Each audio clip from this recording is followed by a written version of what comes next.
आपण त्या ठिकाणी जाऊन लाईन लावली ना तर आपल्याला हे खाद्य फुकट भेटतं, फुकट.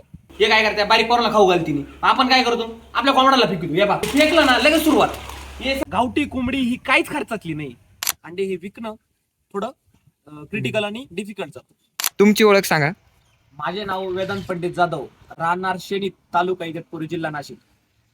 आता तुम्ही हाच व्यवसाय का बरं निवडले सांगशाल का? मी एक कॉलेज स्टुडंट आहे. मी किंवा कॉलेज ॲग्रिकल्चर BSc हॉर्टिकल्चर शिक्षण घेतोय. तर मी माझं काहीतरी पार्ट टाइम काम बघत होतो. तर त्यासाठी मी घरच्यांना काहीतरी हातभार लागावं म्हणून मी माझा हा व्यवसाय निवडला. पार्ट टाइम जॉबच्या हिशोबाने मी हा माझा पार्ट टाइम व्यवसाय निवडला. सुरुवातीला किती पक्षी आणले होते, त्यांच्यावर किती खर्च झाला आणि आज तुझ्याकडे किती पक्षी आहेत? तर मी ना सुरुवातीला 200 पिल्लं आणले होते. आपल्या इथं एक कावेरी पक्ष्यांचा क्रॉस ब्रीडचा डीलर आहे, तर त्याच्याकडून मी 200 पक्षी घेतले होते. तुम्ही जी ब्रीड निवडली ती ब्रीड कोणती आहे आणि ती ब्रीड निवडायचं मुख्य कारण काय? आपण आहे ना गावठी पण आहे आपल्याकडे आणि क्रॉस ब्रीड मधली सोनाली पण जात आहे. ते आपण गावठी जे आहे ना ते गावठी कोंबडी अंडे कमी देते आणि सोनाली ही कोंबडी जास्त अंडे देते. गावठी कोंबडी कमी अंडे देते, तिचा रेट पण जास्त आहे त्यामुळे.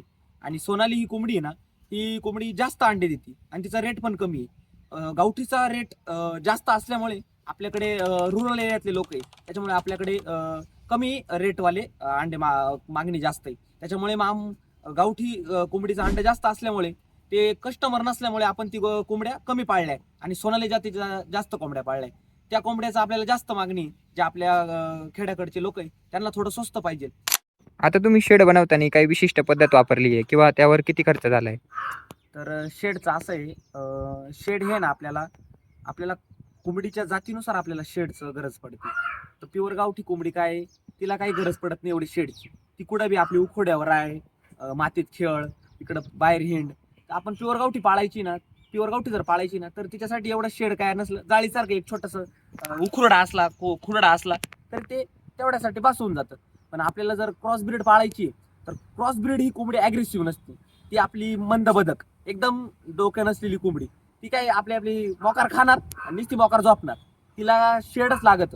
तिला शेड कसं पाहिजे मग, एकदम पॅकिंग. हे बघा शेड म्हणजे एकदम फुल पॅक पाहिजे.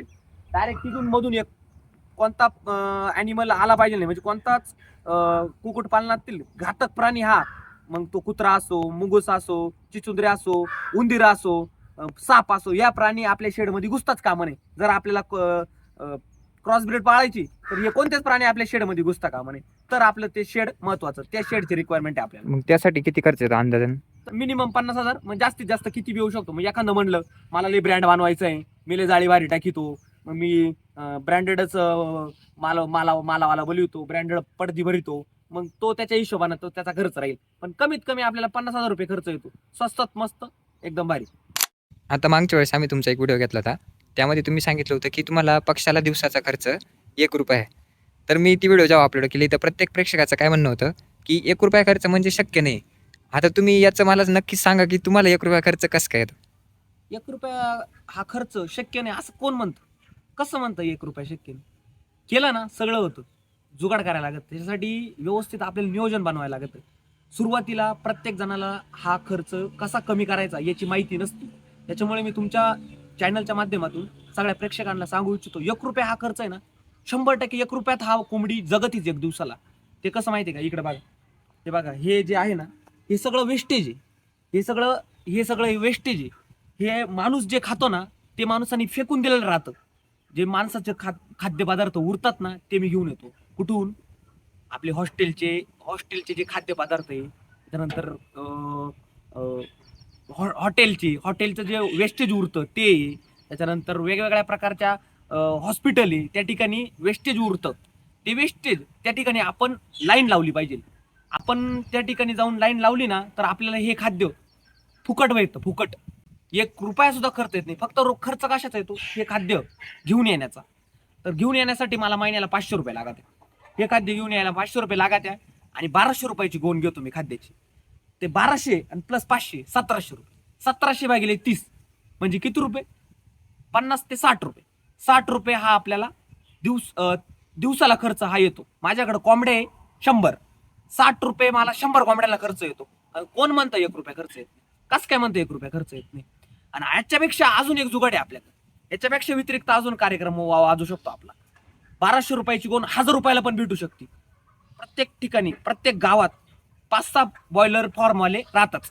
प्रत्येक ठिकाणी प्रत्येक गावात 5-6 बॉयलर फार्मवाले राहत्या. त्यांच्याशी कॉन्टॅक्ट करायचे, त्यांना म्हणायचं तुमचं दिवसाला तुमची बॅच गेली, तुमचं ते खाद्य राहील भांड्यामधलं किंवा उरेल सुरेल ते खाद्य आम्हाला द्यायचं.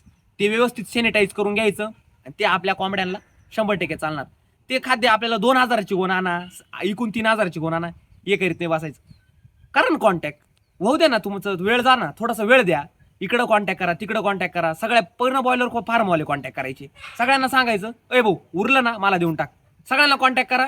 एकदम 1 रुपया 100% 1 रुपयातच होतं, मी गॅरंटी देतो. म्हणजे जर विचार केला तर तुम्हाला 0 रुपये खर्च येतो. जर विचार केला तर मला 0 रुपये खर्च आहे. गावठी कोंबडी ही काहीच खर्चातली नाही.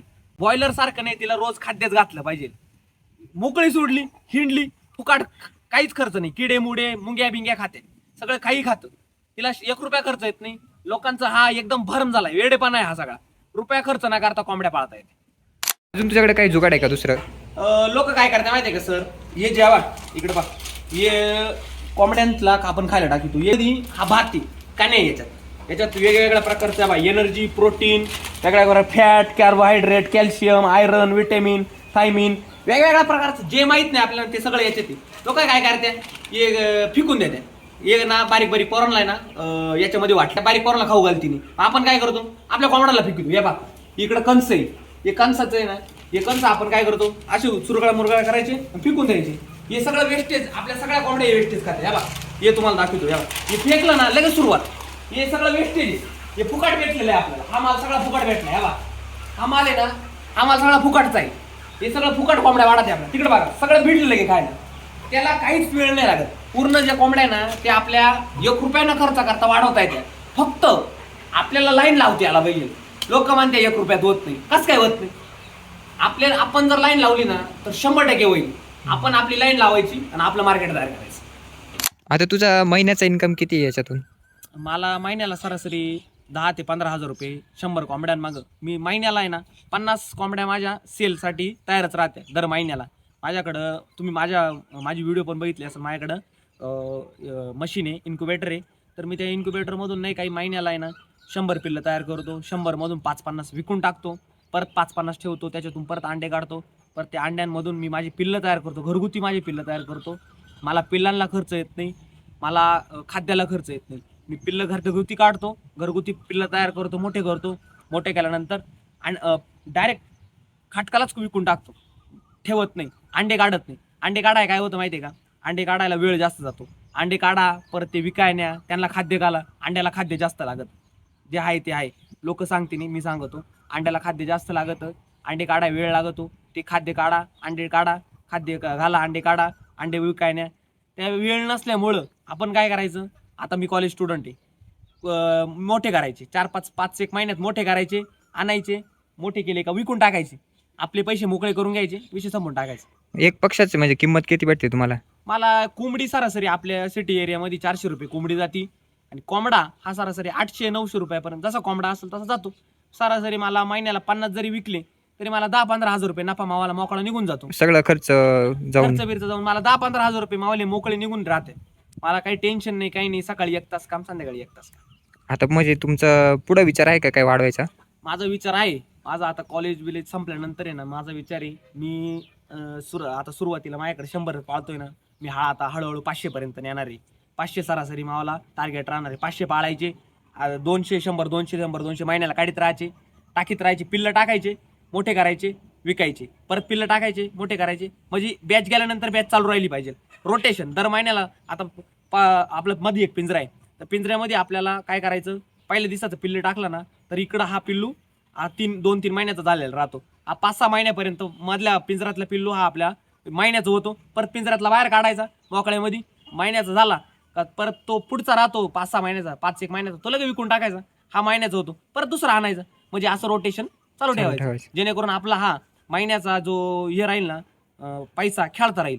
बरोबर. म्हणजे महिन्याला तुम्हाला बाकीच्या गोष्टींवर खर्च करायला पैसा येत राहिला पाहिजे, आपल्याला कॅश फ्लो चालू राहिला पाहिजे. कॅश फ्लो चालू राहतो. बरं. आता तुझ्याशी बोलून मला एवढं तर समजलंय की अंडे काढणं सोपं आहे, पण अंडे विकायला अवघड आहे. त्यामुळे तू शक्यतो डायरेक्ट बक्षीस विकतो. हा, अंड्यांचं कसं माहितीये का, तुम्ही मार्केट ऐकलं असेल कसलं, कोंबड्यांचं इकडं मार्केट भरतं. आता आपलं नाशिक जिल्हा आहे, आपलं कोंबड्यांचं मार्केट कुठं भरतं, गुटीला मार्केट भरतं, टाकेतला मार्केट भरतं, नाशिकमध्ये मार्केट भरतं बुधवारचं, सायखेड्याला मार्केट भरतं. या ठिकाणी आपण अंडे पण विकतो, अंडे पण विकले जातात, पण क्वांटिटी कमी. आपण जर 1000 अंड्यांचं आपल्या समजा कॅपॅसिटी झाली, तर ते अंडे विकायची कुठं, त्याच्यासाठी आपल्याला मार्केट तयार करणं गरजेचं आहे. आपलं स्वतःचं मार्केट तयार करणं गरजेचं आहे. स्पेशल मार्केट नसतं, अंड्यांचं मार्केट नसतं, त्याच्यामुळं अंडे हे विकणं थोडं क्रिटिकल आणि डिफिकल्ट जातं. आता असे काही नवीन लोक आहे ज्यांना सुरुवात करायची पण ते घाबरत आहे की होत आहे का नाही, तर त्यांच्यासाठी काय सांगशील तू?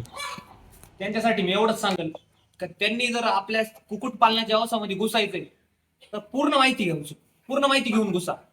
पिल्लाची ब्रुडिंग कशी करायची, पिल्लाला वाढवायचं कसं, त्याच्यासाठी औषधं काय, आपलं मार्केट आपण तयार कसं करायचं, आपण मार्केटमध्ये आपण मार्केट पाहिलं पाहिजे, हिंडलं पाहिजे, फिरलं पाहिजे, शेड पाहिले पाहिजे. त्याच्यानंतर पिल्लांना खाद्य कसं नियोजन केलं पाहिजे. सर्व पिल्लू 1 दिवसापासून तर अंडे देण्यापर्यंत जेवढी त्याची लाईफ सायकल एक दिवसाची प्रत्येकाचा अभ्यास करूनच मार्केट या लाईन मध्ये घुसलं पाहिजे, नाही तर काही खरं नाही. मी माझ्या अनुभवावरून सांगतो, 200 पिल्लं आणले होते, काहीच अनुभव नव्हता, नुसते आणले म्हणून आणले. हा म्हणला आण, तो भाऊ म्हणला आण, तो काका म्हणला सांभाळ, लय प्रॉफिट होतो. काहीच नका, कोणाचंच नका ऐकू. अभ्यास करा, प्रत्येकाने क्षेत्रातली माहिती घ्या. 200 पिल्लं आणले होते मी, 150 मरून गेले, 50 राहिले, काहीच खरं नाही. प्रत्येकाने माहिती घ्या, प्रत्येकाने काय काय होतं, कशी ब्रुडिंग करायची, टेम्परेचर कसं मेंटेन करायचं, औषध कोणतं द्यायचं, खाद्य कसं टाकायचं, कोणतं खाद्य कोणत्या कोंबडीला टाकायचं, प्रत्येकाचा अभ्यास करा. शिका, महिनाभर शिका, महिन्याने आणा, मग तुम्ही व्यवसाय करा. प्रत्येकाला हेच सांगणे. धन्यवाद. व्हिडिओ आवडल्यास लाईक, शेअर आणि सबस्क्राईब करायला विसरू नका. तुमचे जर काही प्रश्न असतील तर ते कमेंट बॉक्समध्ये नक्की सोडा.